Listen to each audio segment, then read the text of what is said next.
Hello दोस्तों, आप देख रहे हैं अपना यूट्यूब चैनल CNX 200। ये चैनल मैंने स्टार्ट किया था 1 नवंबर 2024 को, जिसका ऑब्जेक्टिव है वेल्थ क्रिएशन। और ये वेल्थ क्रिएशन होगी जब हमारा CAGR हो 20% या उससे ऊपर। वीक 38 हमने कंप्लीट किया है। वीक 38 की हमारी क्या रिपोर्ट है वो आज हम चेक करेंगे CNX 200 की।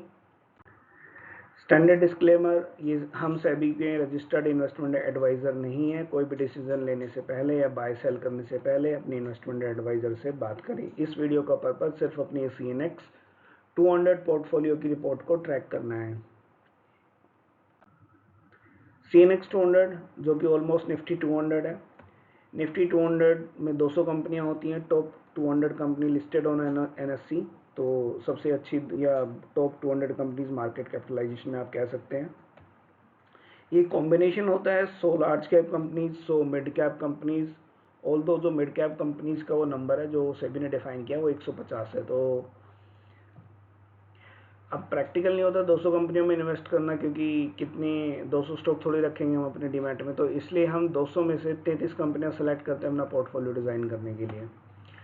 हर स्टॉक को हम इक्वल वेटेज देते हैं, यानी कि 3% ईच स्टॉक में हम इन्वेस्ट करते हैं, जिससे कि हम 33 स्टॉक्स में टोटल इन्वेस्ट करते हैं और हमारा कैपिटल डिप्लॉयड हो जाता है।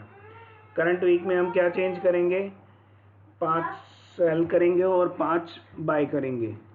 कौन से स्टॉक है जो सेल करेंगे? HDFC लाइफ, इंडियन बैंक, भेल, SBI card, Indus tower. In stock को हम सेल कर देंगे और बाय करेंगे हम सचेम फ्लर, मेदांता, एंडोरेंस, BPCL और टाटा स्टील। ये 5 स्टॉक हम बाय करेंगे। इसके बाद क्या है रियलाइज्ड और अनरियलाइज्ड लॉस की समरी CNX 200 में, वो हम देख लेते हैं। लास्ट वीक तक अनरियलाइज्ड लॉस था 93,000, जो अब इंक्रीज होके हो गया 95,900।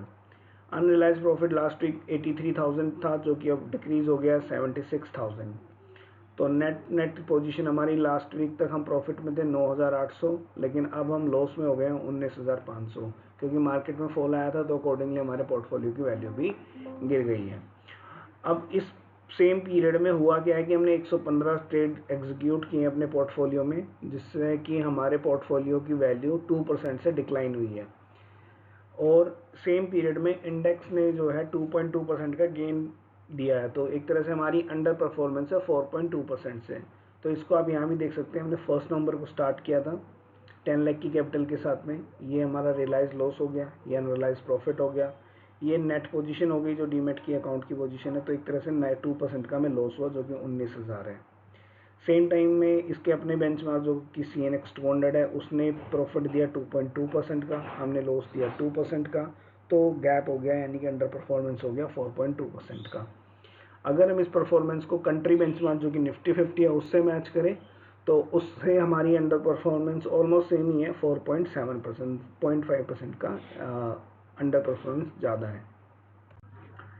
अब वो कौन से हैं वो 33 स्टॉक जो अभी हम अपने CNX 200 में कैरी कर रहे हैं? ये है वो लिस्ट जो कि हम कैरी कर रहे हैं।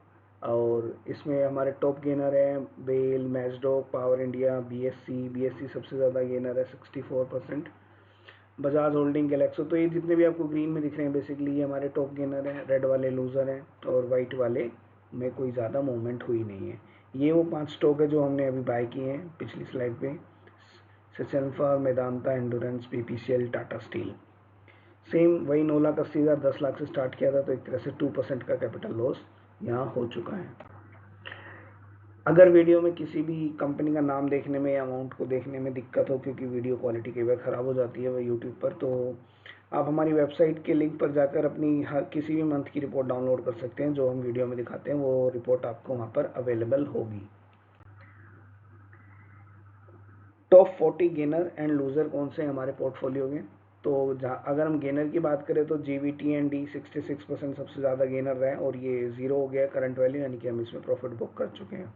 सिमिलरली BSC में हमने प्रॉफिट बुक नहीं किया है, अभी हमारा इसमें 64.6% का प्रॉफिट चल रहा है। सिमिलरली BDL, ग्लेनमार्क आप देख सकते हैं, ये हमारे टॉप 20 गेनर है।